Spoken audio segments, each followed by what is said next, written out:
పాసమైలారం పారిశ్రామిక వాడలో జరిగిన ప్రమాదంలో రెస్క్యూ ఆపరేషన్ ఇంకా కంటిన్యూ అవుతోంది. రియాక్టర్ పేలడంతోనే ప్రమాదం జరిగినట్టు ప్రాథమికంగా నిర్ధారించారు అధికారులు. ఇప్పటివరకు 10 మంది ప్రాణాలు కోల్పోయారు, 30 మంది తీవ్రంగా గాయపడ్డారు. మరొక ముగ్గురి ఆచూకీ తెలియడం లేదు. వారి కోసం రెస్క్యూ ఆపరేషన్ కొనసాగుతోంది. గాయపడ్డ వారిలో 10 మంది పరిస్థితి విషమంగా ఉన్నట్టు తెలుస్తోంది. వారికి ట్రీట్మెంట్ అందిస్తున్నారు. రియాక్టర్ పేలుడు ధాటికి సిగాచి పరిశ్రమకు చెందిన అడ్మినిస్ట్రేటివ్ బిల్డింగ్ కుప్పకూలింది. G+2 భవనం కూలిపోవడంతో ప్రమాద తీవ్రత పెరిగింది. 2వ అంతస్తులో ఉన్న సిబ్బంది ఎగిరిపడ్డారు. అలా 2వ అంతస్తు నుంచి పడిన వారి పరిస్థితి విషమంగా ఉంది. రియాక్టర్ చుట్టుపక్కల పనిచేస్తున్న 8 మంది సజీవ దహనమయ్యారు. దీనివల్ల హాస్పిటల్లో చికిత్స పొందుతూ మరొక 2 ప్రాణాలు కోల్పోయారు. భవన శిథిలాల కింద మరొక 3 ఉన్నట్లు తెలుస్తోంది. వారిని బయటకు తెచ్చేందుకు ప్రయత్నాలు జరుగుతున్నాయి. క్రేన్ల సాయంతో శిథిలాలను తొలగిస్తున్నారు. SDRF, NDRF తో పాటు హైడ్రా సిబ్బంది కూడా సహాయక చర్యల్లో పాల్గొంటున్నారు. శిథిలాలను తొలగించేందుకు మరొక 3 గంటల టైం పట్టొచ్చని అధికారులు చెప్తున్నారు. ఫైర్ సిబ్బంది ఎంతగానో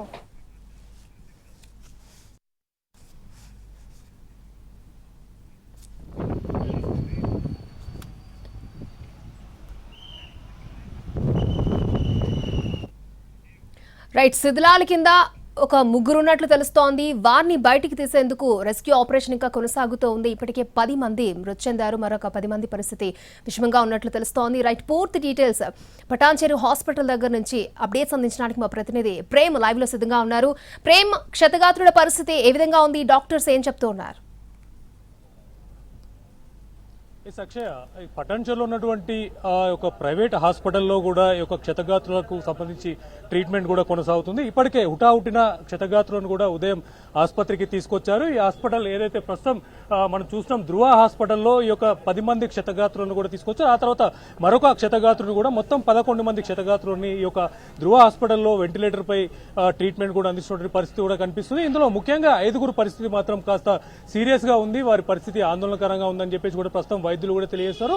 దాంతో పాటు కూడా మరికొంతమంది, ఇందులో ముఖ్యంగా చెప్పాలంటే ఈ యొక్క 11 మందిలో 2 మహిళలు, అలాగే మిగతా వారంతా పురుషులు ఉన్నారు. ముఖ్యంగా మన తెలుగు రాష్ట్రాలకు సంబంధించినటువంటి వారు కేవలం 2 మాత్రమే ఉన్నారు. మిగతా వాళ్ళంతా బీహార్ అలాగే ఇతర రాష్ట్రాలకు సంబంధించినటువంటి క్షతగాత్రులు కూడా ఉన్నారు. అయితే వారి ఆరోగ్య పరిస్థితి ఎట్లా ఉందనేది ప్రస్తుతం ఇక్కడ ట్రీట్మెంట్ చేసినటువంటి ఐసీయూ డాక్టర్లు కూడా ప్రస్తుతం మనతో అందుబాటులో ఉన్నారు. వారితో కూడా మాట్లాడి పూర్తి సమాచారాన్ని కూడా తెలుసుకుందాం. సార్, చెప్పండి, ఈ రోజు ఏదైతే ప్రమాద ఘటన నుంచి వచ్చినటువంటి ఈ యొక్క ఐసీయూకి ఏ టైంలోకి ఈ పేషెంట్ అందరికి తీసుకొచ్చారు, మీరు హుటాహుటిన ఎలాంటి చర్యలు చేపట్టారు వాళ్ళ కోసం treatment? Okay, totally there were 11 patients admitted. There was a fatal accident at Sigachi Industry, and out of this 11 patients we have admitted 9 of them in the ICU. Out of these 9 patients, 5 are on ventilatory support and in a critical condition only. We are continuing all the medical supports whatever is required for the patients as of now, including ventilatory support, inotropic support and all these things. And rest 4 patients in the ICU are now clinically stable as of now.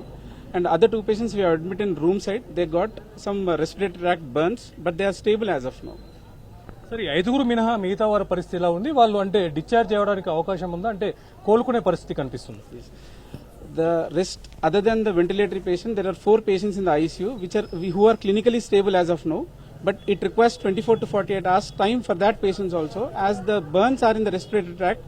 They may lead to respiratory complications, including ventilator support in that type of patients also. మరొక senior doctor కూడా ప్రస్తుతం మనతో ఉన్నారు. ఆయనతో కూడా మాట్లాడడం. Sir, చెప్పండి, ventilator పైన ఉన్నటువంటి 5 పరిస్థితి ఏంటి? అంటే వారికి అవసరమైనటువంటి ట్రీట్మెంట్ ఇక్కడ మీ దగ్గర అందుతుందా? అవసరమైతే ఫర్దర్ గా వేరే హాస్పిటల్ కూడా పంపించే అవకాశం ఉండబోతుంది? మన ఫస్ట్ వచ్చేసి ధృవ హాస్పిటల్స్ అండి, పటాన్చెరు. ఇది 100 బెడ్ల సూపర్ స్పెషాలిటీ హాస్పిటల్. మన దగ్గర గుండె ఆపరేషన్స్ కూడా చేస్తాము. సో దట్ ఈ పేషెంట్స్ కావాల్సినటువంటి అన్ని ఫెసిలిటీస్ మన సెంటర్లో ఉన్నాయి. దాని తర్వాత వీళ్ళందరూ కూడా ఏంటి అంటే ఈ బ్లాస్టింగ్ వల్ల రెస్పిరేటరీ ట్రాక్ట్ అంటే ఊపిరి తీసుకునేటటువంటి నాళాలు కాలిపోయాయి చాలా మంది ఆ ఫ్యూమ్స్ తీసుకోవడం వల్ల. అందుకని మనము ఇమ్మీడియట్గా వెంటిలేటర్ పైన పెట్టాల్సి వచ్చింది.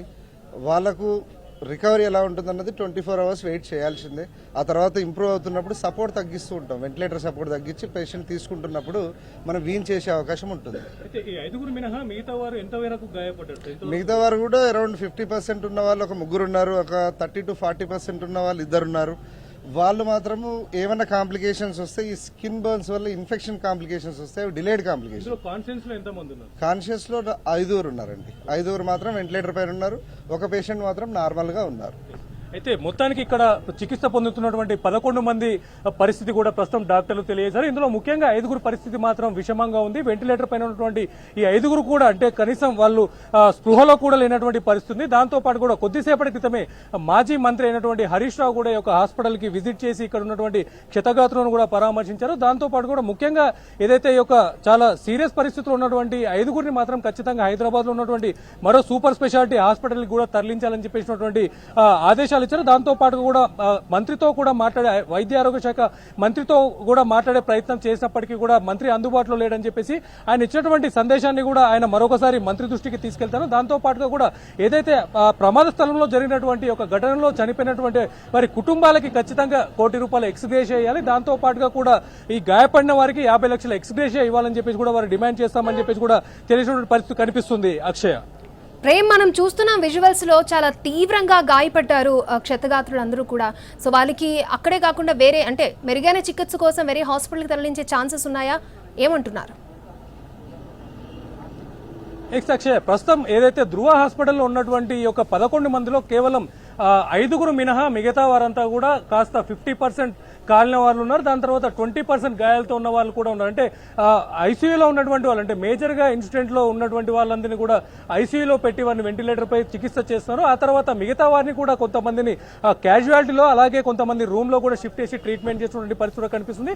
ముఖ్యంగా అంటే ఇక్కడ ఉన్నటువంటి ఈ యొక్క సూపర్ స్పెషాలిటీ హాస్పిటల్లో కూడా అవసరమైనటువంటి చికిత్స చేయడానికి కావాల్సినటువంటి అన్ని ఎక్విప్మెంట్లు ఉన్నాయని చెప్పేసి ఇక్కడ ఉన్నటువంటి డాక్టర్లు కూడా తెలియజేస్తారు. ముఖ్యంగా ఏదైతే ఈ యొక్క గాయాల అయిన నేపథ్యంలో కూడా అంటే వేడిలో ఏదైతే శ్వాసకు సంబంధించిన నాళాలు కూడా పూర్తి స్థాయిలో బాయిల్ అయిపోయి అవంటి పచ్చిగా ఉండి ఒకదానికొకటి అంటుకుపోయి అంటే మూసుకుపోయేటటువంటి పరిస్థితిలో ఉన్న నేపథ్యంలో సొంతంగా ఆ యొక్క కాన్షియస్ లో లేనటువంటి యొక్క పేషెంట్లు కూడా వారు ఊపిరి తీసుకునేటువంటి పరిస్థితి లేదు కాబట్టి వెంటిలేటర్ పై పెట్టాం. అంటే నెమ్మదిగా వాళ్ళు కోలుకునే కొద్దీ ఆ యొక్క వెంటిలేటర్ ని తగ్గిస్తూ కూడా పూర్తిగా కోలుకునే విధంగా కూడా ఈ యొక్క చికిత్స అందిస్తామని చెప్పేసి ఇక్కడ స్థానికంగా ఉన్నటువంటి డాక్టర్లు అలాగే యొక్క ధృవ హాస్పిటల్ సంబంధించిన సిబ్బంది కూడా పూర్తి స్థాయిలో ఎక్విప్మెంట్ ఉంది, వారికి అవసరమైనటువంటి సేవలు అందిస్తామని చెప్పి చెప్తున్నారు.